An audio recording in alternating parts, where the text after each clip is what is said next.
Hey everyone, CR here, and I got something special here to kick off my December videos. A very rare TV presentation that only ran once and then was buried for years. Until people started circulating copies of it. But even then, fans have to agree that it's just got bizarre imagery, strange story structure, weird dialogue, and just a lot of awkward moments. People involved with the project don't even like to talk about it. That's right. Today we're going to be taking a look at the infamous Patton Oswalt and Brian Posehn TV pilot, Super Nerds. I've told you in an earlier episode about how much I love the comedy of Patton Oswalt. Now I'm going to take you through the next 8 years in 11 seconds. Ready? Meth, biker boyfriend, dead cop, technicality, rehab, Jesus, pharmacy assistant, checkout clerk. Well, after I discovered him, it wouldn't be long until I stumbled upon Brian Posehn, another great comedian and friend of Patton Oswalt. If you wake up in the middle of the night and Patton's blowing you, does that make you gay? And I was like, if I wake up in the middle of the night and Patton's blowing me, that means I fell asleep while Patton was blowing me. Aside from working on several projects together, most notably the Comedians of Comedy tour, both of their careers are very identical. You see, I first noticed Patton on King of Queens as Spencer, the nerdy best friend. Meanwhile, on CBS, Posehn was playing an equally awkward character as the male guy on Just Shoot Me. However, they both have a stand-up act that couldn't be more removed from their seemingly undynamic sitcom personas. It's just two cunts. And then Boom, you get it. That Now Olympics there's some faggot, nuance, that Wheaties faggot's going to come in occasionally. The Wheaties faggot. It becomes He'll like a come in whole and- Paul Thomas Anderson movie. Hey, all why of a don't you sudden. tell me? There's different levels. It's that one whore's birthday, so we got to buy some Exactly, shit. What do yeah. I buy for that fucking twat? Right, yeah. That's what the Wheaties faggot. That's Yeah. what he says. And they've also been voice actors for a number of animated projects, both adult and kid-friendly. I mentioned in my Kim Possible review that both comedians' reoccurring characters were featured together in one of the final episodes of the series. And oddly enough, they both went on to voice robots. Posehn would play Octus, who I consider the breakout character on the short-lived Symbiotic Titan, and Oswalt would play Thrasher on the other short-lived Cartoon Network series, Robotomy. Are you new? No, I'm Thrasher. My locker is next to yours. I make you tons of mixtapes. Interesting that Patton would be on that series, considering Posehn is such a huge metal fan, and the whole series looks like a giant metal album cover come to life. Of course, I don't think he'd ever want to switch. Damn. Conclusions? Cartoon Network hates robots. The point is that I like both these guys and have watched their careers with interest, citing them as examples of how good actors can bridge different mediums and roles, and for one moment, at the turn of the new millennium, both stood side by side, starring in a sitcom about two guys in a comic book store on Comedy Central. Two great personalities in their element on a network that promotes poop jokes and prostitutes on rollerblades. I hope the guy working the censor button did his finger exercises, because here we go.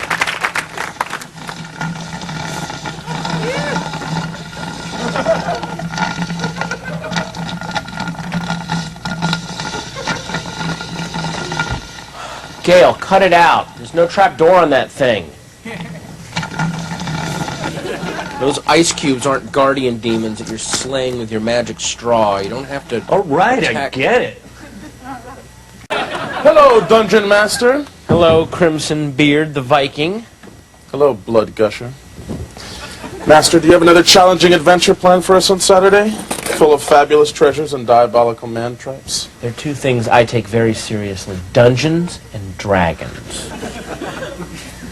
Half of me wants to commend you on your steadfast principles in never mixing Marvel and DC. What about the other half? The other half wishes I had Wolverine powers so I could cut off your head with my adamantium claws.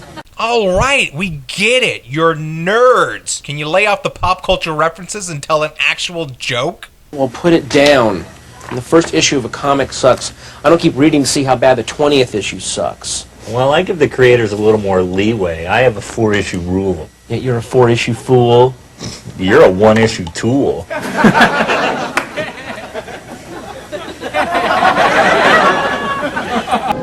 very bad feeling about this. Okay, maybe I just need to let them warm up a little. Like I said before, this show is about two guys in a comic book store. The pilot is a bottle episode, which means they never leave the store. Which makes me wonder if the entire series was supposed to be spent in the store. Like, you know, how most of Cheers took place in the bar. But occasionally they do break out of this setting with flashbacks or a fantasy. Oh, yeah. The wonderful alternate universe of overweight sci-fi characters.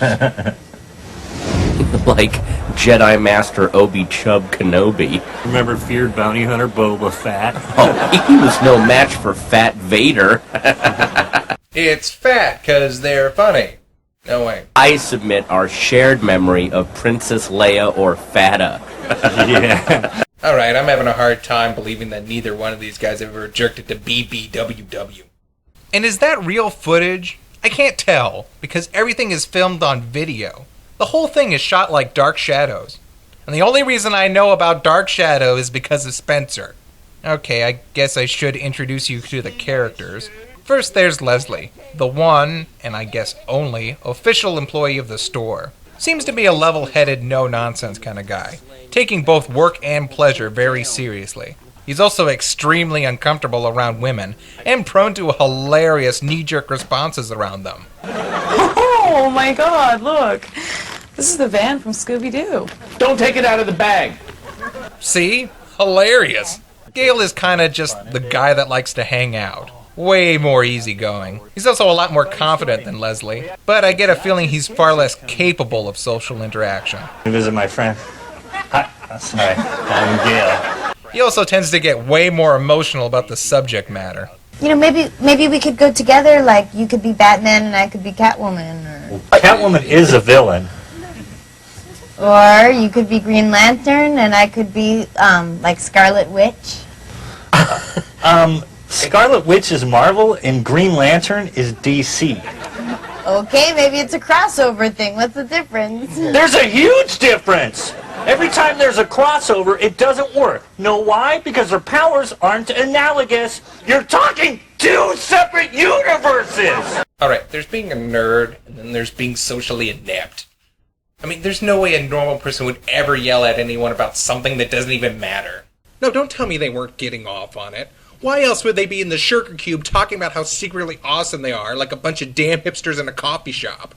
And even then, even if you buy all this crap, that doesn't excuse the fact that the ending came out of completely nowhere. No, it does. It comes out of nowhere. She finds out about it, and then she says, I'll be a better person. The end. No conflict, no drama, no nothing. No, I'm not. I'm not. I have legitimate concerns of the direction of this series, because I'm not a chucklehead who is easily distracted by meaningless pop culture references. Oh, look! It's the Big Lebowski! This is the best episode ever! No! You go to the moon! You go to the moon, and you go fuck yourself! Then there's the third most reoccurring character, played by John Enos, who many of you may know from Mr. Show. Hello, buddies. Dave Osgen, here to take a crap. It's my store, buddy. I take as many craps in my bathroom, in my store, in my mini-mall as I want. Huh. Not many people can lay pipe right before they lay turd. Aside from being hilariously foreign, he represents the purely capitalistic aspects of the comic book store. Actually, the entertainment industry as a whole. He's not a fan, and he's only doing it for the money, which naturally sets up a conflict between the two fans. If Super Spider bite me, I charge everybody money. What are you talking about? Give me money, I pick up bus. Give me money, I come to your party, run up and down wall like Big Bug, everybody pointing saying, oh, look at the Bug Man, it's best party, give him some money. I don't like alternate universe Gendy Tartakovsky. Actually, it's a good triad. You have the boss, who knows nothing about comics, so he actually needs Leslie in order to run the business. Leslie's a fan, but he's more analytical than his shoot-from-the-hip friend Gale, who the boss hates for always hanging around. It's very much a id, ego, super-ego thing going on. Well, enough thinking. Where are the tits? She's Rebecca Romaine hot. There's Pamela Lee making out with Rebecca Romaine hot. Dude, she's Pamela and Rebecca and Laura Croft making out on top of a fire Do you truck. guys have Pokemon? My son loves that. Oh, I got a pocket monster, all right. Don't you all find any Pokedex? No. I can tell you this much. It's especially weak against the lick attack. It just used self-destruct. Yeah, so what exactly is the plot? Well, that, my friends, is the million-dollar question. As far as I can tell, there are two simultaneous plots. One involves Leslie trying to buy 2 Star Trek bookends behind Gail's back. The other one is about an old schoolmate that comes into the store, played by Sarah Silverman. You were the only one who was ever half decent to me. If I could have seen the future, I would have said Excelsior. Oh, sure, you say that now, but just wait till you actually go on a date. I pooped. However, things don't play out the way you think. For example, Gail finds out about the bookends, which starts a bidding war. Going once, going twice. 50, you Jar Jar loving butt nut. Leslie wins one of them, but then things get tense when the boss gets in on the action. I don't even know what these things are. They must be good business. Look how much you guys spend. You have no money. Oh, this sucks. He wins the bookend and plans on selling the thing at a ridiculously high price. Only problem is Gail ends up breaking the damn thing. What? I was just thinking, if this was some turdy sitcom, I would have been up all last night trying to glue that back together. Gail can't pay the price that the boss was asking for, so they strike a deal. Here's the deal. You pay me $50 and you never set foot in store again. Then in plot B, you have Silverman confessing her attraction for Leslie to Gail. Okay, so this is where you think the two situations are going to converge. Leslie is going to give up his bookings so Gail can stay in the store, and Gail is going to tell Cutie McShitpants that Leslie is just shy and would love to go on a date with her. Yeah, well, he would never go out with you. So Gail tries to steal the bookend, Gail breaks the bookend, Gail tries to steal the girl, then Gail ruins girl for Leslie. A BFG he is not. And what about plot A? What kind of ass crap is this? Maybe I'm not here myself think, but I thought I told you never set foot in store again. Yeah, well, I haven't left yet. That shut him up. Hey, want to shoot hoops tonight? Yeah, bring the Dreamcast over to my house. Superman, Iron Man, Shazam, Conan, Aquaman, Sandman, Hawkman, Ant-Man, Giant Man, Machine Man, Spider-Woman, Superwoman, Wonder Woman, Wolverine, Swamp Thing, The Thing, Green Arrow, Green Goblin, Black Widow, Black Adam, Black Panther, Dark Side, Nightcrawler, Moonlight, Abomination.